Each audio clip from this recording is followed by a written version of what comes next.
My name is Jake, and I'm 32 years old. Up until recently, I thought I had a pretty solid, if not perfect, relationship with my parents. Sure, I always knew they favored my younger brother, Ethan, but I never thought they would take it as far as they did. Ethan has always been the golden child. Growing up, it was obvious. He got away with things I never could, received praise for the bare minimum, and when he messed up, my parents had a million excuses ready for him. He's just young, he's figuring things out. You need to be patient with him, Jake. Meanwhile, I was expected to be the responsible one, the mature one, the one who had to lead by example. And I did. I worked hard in school, got a decent job, and made something of myself. Ethan? Not so much. At 28, he still bounces between jobs, constantly figuring things out.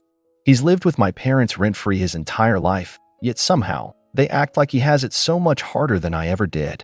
Anytime I tried to point out the double standard, I was met with the same response. Jake, you're independent. You don't need us the way Ethan does. That was their justification for every single thing. If I got a cheap birthday gift while Ethan got the latest gaming console, well, Jake, you have a good salary now. You can buy it yourself. If I had to help out around the house while Ethan lounged on the couch, he's just not as responsible as you. If Ethan wrecked their car and they paid to fix it, but I had to buy my own first car with my own money, you can handle it, Jake. And for years, I swallowed it. I let it go. I told myself it wasn't worth fighting over. Then, I found out about the will. I had been helping my parents financially for years, covering part of their mortgage, paying for home repairs, even chipping in for their medical bills. I never did it expecting anything in return. They were my parents, and I wanted to make sure they were taken care of. But one day, completely by accident, I learned that they had left everything to Ethan. The house, the savings, their belongings, everything. It happened when I was visiting to help them sort out some paperwork. My mom had left a folder on the kitchen table while she stepped away to take a call, and I glanced at it absent-mindedly. That's when I saw my name, or rather, the absence of it. Ethan was listed as the sole inheritor. When my mom came back, I asked about it. I wasn't angry, not yet. I just wanted to understand. But instead of looking guilty or regretful, she acted like it was nothing.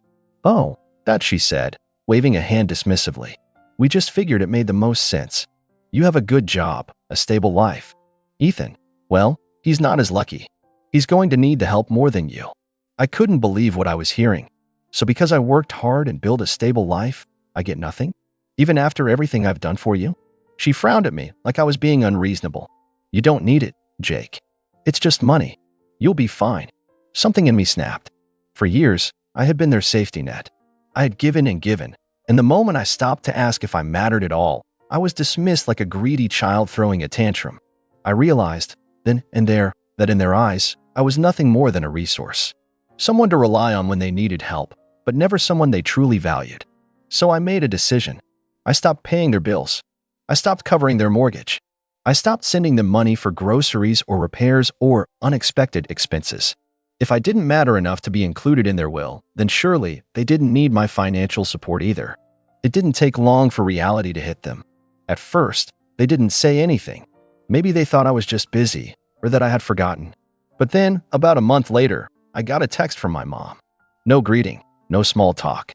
Just, the rent is due. That was it. No, how are you? No, hope you're doing well. Just a demand, like I was their personal ATM. I stared at the message for a long time, feeling a mix of emotions, anger, hurt, disappointment. Then, finally, I replied. I didn't yell. I didn't curse.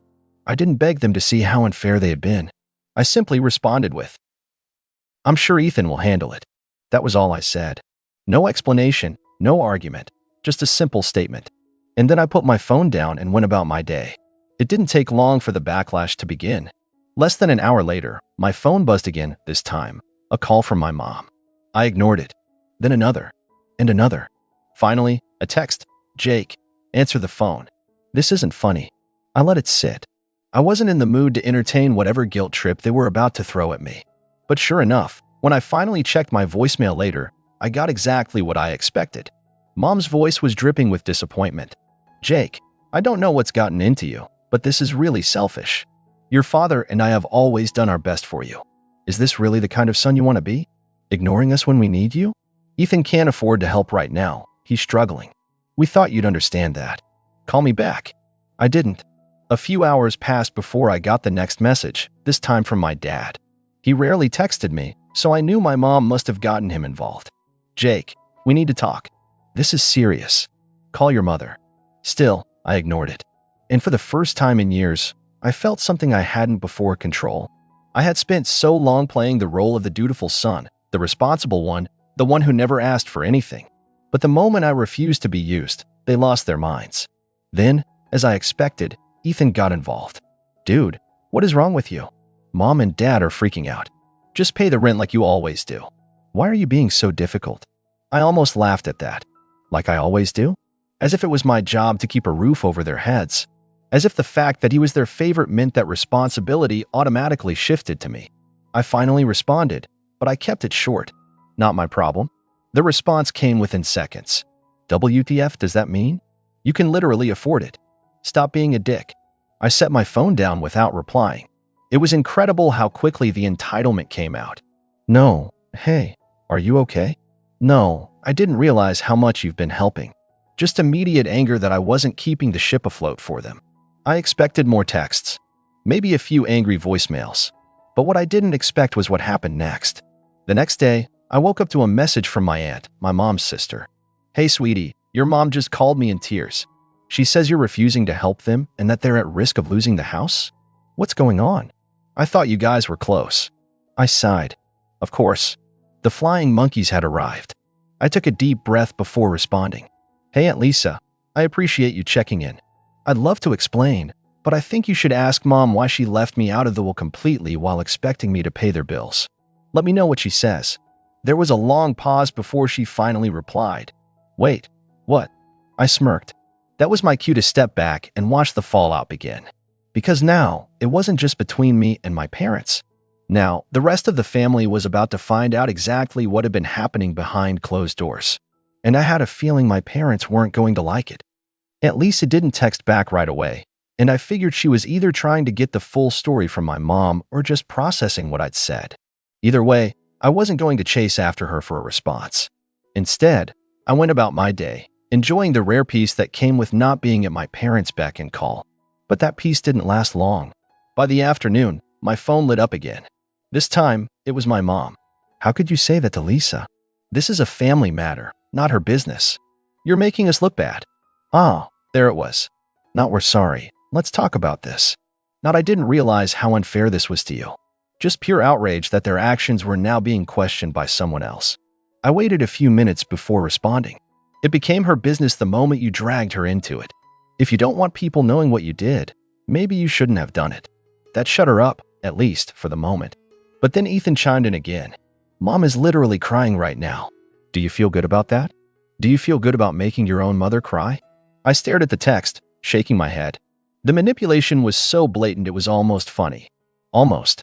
If she's crying, it's because she's realizing that actions have consequences. Not my problem.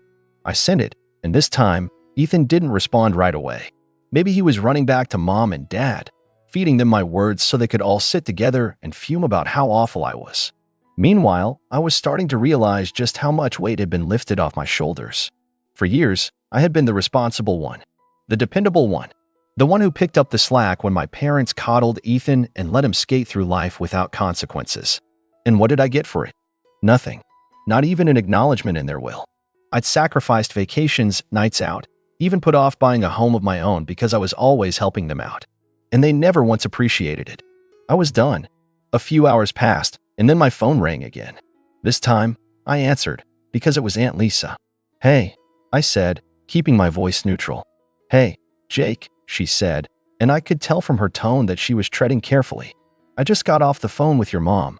I waited, letting her continue.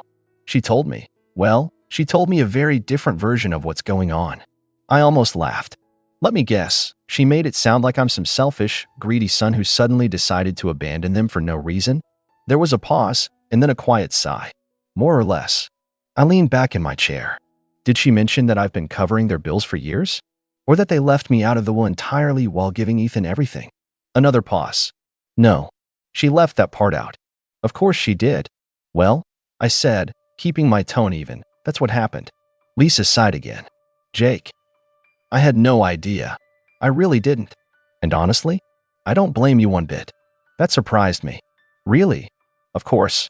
Look, I love your mom, she's my sister, but she's always played favorites with Ethan. And I hate to say it, but I think she just assumed you'd always be there to clean up their messes. That you would never say no. Well, I said, she assumed wrong. Lisa was quiet for a moment. Then she said, so what now? I exhaled slowly. Now? Now they figure it out on their own. I'm done being their safety net. Lisa didn't argue. In fact, she let out a dry little chuckle. Honestly? Good for you. We talked for a few more minutes, and before we hung up, Lisa said something that stuck with me. I have a feeling this isn't over. They're gonna try something. Be careful, Jake. She wasn't wrong. Because later that evening, I got another text from Ethan. Fine. If you want to act like a selfish A, go ahead. Just don't come crawling back when you realize you messed up. I stared at the message for a second before shaking my head. Messed up?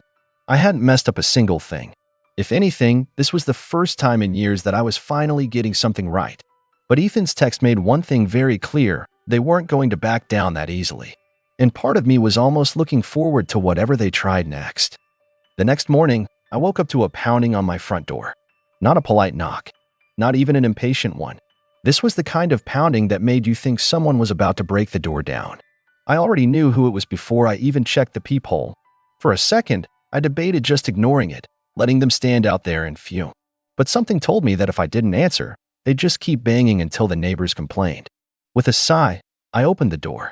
Sure enough, there stood my parents and Ethan. Mom had her arms crossed, her face pinched with disapproval. Dad, as usual, stood slightly behind her, like he always did when she was in full attack mode. And Ethan, well, Ethan had the same smug, self-satisfied expression he always wore when he thought he was in control of a situation. I leaned against the doorframe, arms crossed. Wow, this is unexpected. Mom didn't waste time. Jake, we need to talk. I let out a small chuckle. Oh, now you want to talk? Not when you were writing me out of the will. Not when you were expecting me to keep paying your bills while giving Ethan everything. Now suddenly, it's urgent. Dad sighed like I was being difficult. Son, can we come in? I pretended to think about it, then shook my head. No, I don't think so. We can have this conversation right here. Ethan scoffed. Are you serious? Dead serious. Mom huffed, clearly not used to being denied what she wanted. Jake, you're being childish. Childish? I repeated, raising an eyebrow. That's rich, coming from the people who showed up at my house unannounced, pounding on my door like debt collectors. Mom's face turned red, but she took a deep breath, trying to regain control. Listen, she said, shifting to what I called her guilt trip voice. We know you're upset. We understand that you're feeling left out. But you have to look at this rationally.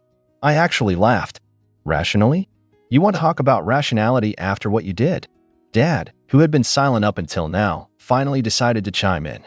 Son, you're doing well for yourself. You have a good job, a stable life. Ethan, well, he needs more help. I turned to Ethan, who was still standing there, arms crossed like this was all beneath him. He needs more help? I repeated. He's 30 years old. He's not a kid.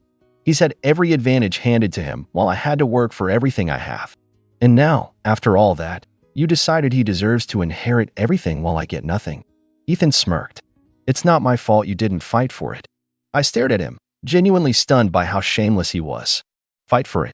I repeated, my voice quiet. Fight for what? My own parents' love? My own share of what should have been an equal inheritance. Mom waved a hand dismissively. Oh, stop being dramatic. We just thought it made sense. You don't need the money, Jake. That's not the point, I snapped. It's not about needing the money. It's about fairness.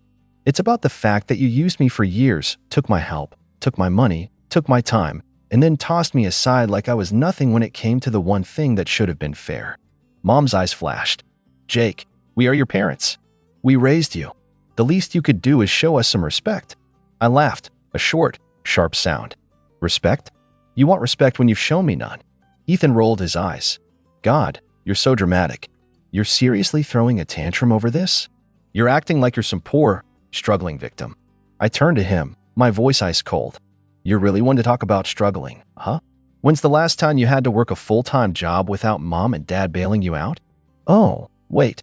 You never have. That wiped the smug look off his face. But before he could fire back, Mom cut in again. Enough, she snapped. Then she took a deep breath, smoothing out her features. Look, Jake, this is not how I wanted this conversation to go. But the reality is, you're family. And family takes care of each other. I could practically hear the trap she was setting. Oh, I said, not giving her anything. She sighed, as if this was exhausting for her. The mortgage is due. I tilted my head. And we're a little short this month. I couldn't help it. I actually laughed. Are you serious? After everything you just said, after standing here defending your choices, you're still asking me for money. Mom's lips pressed into a thin line. Jake, we're asking you to do the right thing. There it was. The manipulation. The guilt tripping. The expectation that no matter how badly they treated me, I would still come running when they needed me. I took a deep breath, looked each of them in the eye, and said, "No." Mom flinched like I'd slapped her. "Excuse me." I said, "No." I repeated, my voice steady. "I'm not paying a single cent. Not now, not ever again." Ethan let out a low whistle. "Wow, so that's it, huh? You're just gonna let your own parents lose their home over some petty grudge?" I stared at him. "You live there too, don't you? Maybe you should step up and pay for once in your life." His face darkened. "You're selfish, Jake." Mom, however, wasn't done. "Jake," she said, her voice dangerously low, "do you really want to do this? Do you really want to walk away from your family over money?" I met her gaze without flinching. "That's funny," I said, "because from where I'm standing, you walked away from me first." She opened her mouth, but I didn't let her speak. "You made your choice. You chose Ethan. You chose to leave me out. Well, now I'm making my choice. And I choose to be done." I stepped back and, without another word, shut the door in their faces. For a few seconds, there was silence. Then I heard Mom's muffled voice through the door. "This isn't over, Jake." I smiled to myself. No, it wasn't. Because something told me they were about to learn just how badly they'd messed up. I didn't expect them to leave right away. My mother wasn't the kind of person to back down when she thought she was owed something. Sure enough, less than a minute after I shut the door, the knocking started again. This time, louder, angrier. "Jake!" Mom's voice was shrill, barely muffled through the door. "You're making a huge mistake. You're going to regret this." I leaned against the door, arms crossed, listening to her rant. Dad, ever the quiet follower, muttered something I couldn't quite make out, probably trying to calm her down. But Ethan, ever the golden child, had no such patience. "You're such a selfish piece of garbage, you know that?" he shouted. "All those years we took care of you." That actually made me laugh. I swung the door back open just enough to glare at him. "You took care of me? That's funny, Ethan, because I seem to remember working 2 jobs in college while you had Mom and Dad paying your rent. I seem to remember lending you money that you never paid back. I seem to remember bailing Mom and Dad out while you sat around doing nothing." His smug expression wavered, but he quickly recovered. "Well, I was the one they trusted with their estate, wasn't I? Maybe you're just mad that you weren't good enough." I clenched my jaw, inhaling sharply. This is what he wanted. He wanted to get under my skin, to make me react, to make me lash out so that I'd be the one looking like the bad guy. I refused to give him that satisfaction. Instead, I simply smiled. "Good luck with that estate, then. I'm sure it'll be real helpful when you're struggling to pay the mortgage next month." I shut the door again. This time, they didn't knock. For a moment, there was silence. Then I heard my mother's voice, lower this time, but still carrying that same venom. "This is not over, Jake." I smirked. "Yes, Mom," I muttered under my breath. "It really is." The next few days went by in a blur of tension. I expected them to try something, maybe send a passive-aggressive text, maybe get my extended family involved. But to my surprise, nothing came. No calls, no emails, no word from anyone. I kept waiting for the other shoe to drop, but instead, it felt like the world had just shifted. I wasn't constantly on edge anymore. I wasn't hearing my mother's guilt trips or my dad's weak apologies. It was like they had all vanished, and for once, I could breathe freely. Then, 2 weeks later, I came home from work to a small envelope stuck to my front door. It was white, unmarked, with nothing but my name scribbled across the front in familiar handwriting. I tore it open, expecting something passive-aggressive or manipulative, and I wasn't disappointed. "Jake, this is your last chance. You are throwing everything away for pride. Ethan may have been chosen as executor of the estate, but you are still family. Don't make this harder than it has to be. Come to your senses. You'll regret it." No signature, just the same tired threats. I crumpled it up and threw it in the trash without even a second thought. A few more days passed. Then I received another message. This time, it wasn't a letter. It was an email from my mother's address. Jake, I really thought you'd come around. You're the one who always told us family is everything. Now you're turning your back on us. We're struggling. We need you. Ethan's making a mess of things. Please, let's fix this before it's too late. This time, I actually felt a little something, anger. The audacity to make me feel guilty about their mess. To pull that old card about family is everything, when they had chosen Ethan over me from the start. I took a deep breath, then I deleted the email without replying. It was then that I realized something. I wasn't mad anymore. I was just done. And yet, I still hadn't heard from Ethan. He was silent, his arrogance replaced with something more desperate. I had to admit that part of me was surprised. Ethan, the one who had always believed he was untouchable, wasn't making a move. I half expected him to show up at my door with an apology, but he didn't. Then, one afternoon, out of nowhere, my phone rang. The number was unfamiliar, but something told me I should pick up. I answered, and sure enough, it was my mother's voice again. Jake, please. She was crying. I could hear it in her voice, and I was taken aback. You need to come over. Ethan's lost the house. He's messing everything up. We have nowhere to go. Please, we need you to help us. For the first time, I felt nothing. No sympathy, no guilt, no obligation. I almost felt a strange sense of relief. This was it. This was what I had been waiting for. Instead of responding immediately, I let the silence linger. I could feel her desperation across the phone, her need for reassurance, for me to step in and clean up Ethan's mess. But I wasn't about to be dragged back into that cycle of manipulation. No, I finally said, my voice calm. This is your problem, Mom. You've always wanted him to be the golden child, and now you get to deal with the consequences of that choice. You chose him to handle everything. You trusted him. You don't get to pull me into your mess now. She was quiet for a long moment. Then she whispered, Jake, please. I don't know what else to do. I didn't even flinch. I spoke my next words as coldly as I could.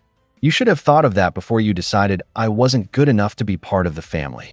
I hung up. The phone didn't ring again. For weeks, I didn't hear from anyone.